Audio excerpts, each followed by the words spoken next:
Alright, welcome to the first web series of Talking with Nolan. Alright, today we have Mark Johnson, who is a station manager at Pioneer Radio 90.1. Alright, thanks for coming with us, Mark. Thanks, good to be here.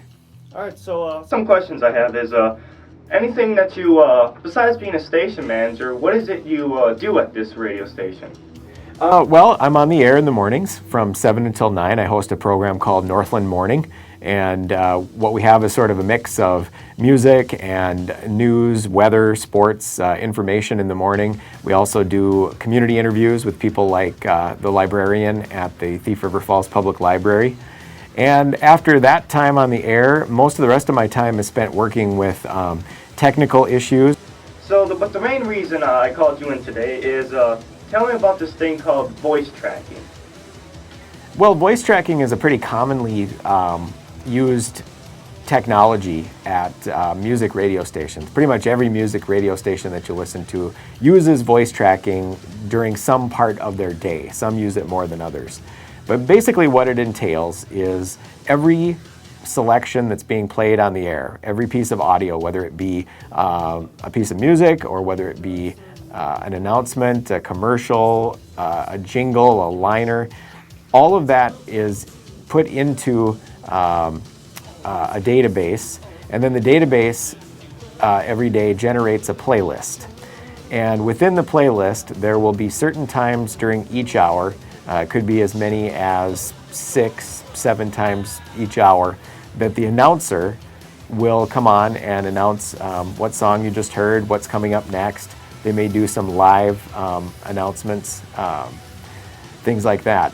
And what the voice tracking does is it makes it possible for stations who have for companies that have several stations in the same building to use a smaller number of announcers to cover all of those hours that need to be covered every day.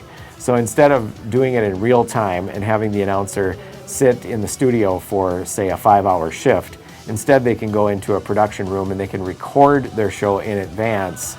And because they're not listening to the music in real time, they're able to get that done within an hour or two instead of a 5-hour shift. All right.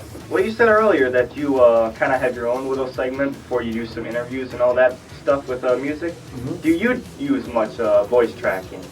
Actually, no. I'm live most of the time. Occasionally, when there'll be a time when I have to be out of town for a meeting or something like that, I will pre-record. A program like the weekly Top 30 Countdown, which I host on Fridays, is one that is fairly simple to voice track because generally the chart will come out on Wednesday, and sometime on Thursday it may be possible to go in and schedule all of the songs that they're to play in the order that they're supposed to play in, and then go in and voice track. And because there's nothing that's that topical that's happening right that day, right that moment, it's fairly easy to voice track a show like that. So if I do any voice tracking, it generally would be for the top 30. All right. And another question is, do you believe there are any advantages to voice tracking over live takes?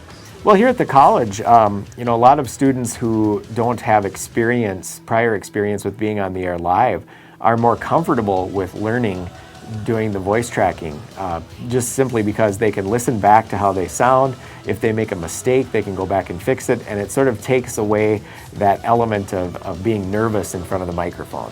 All right. Well, thank you, Mark, for taking some time and talking to us. Sure. Thanks for having me.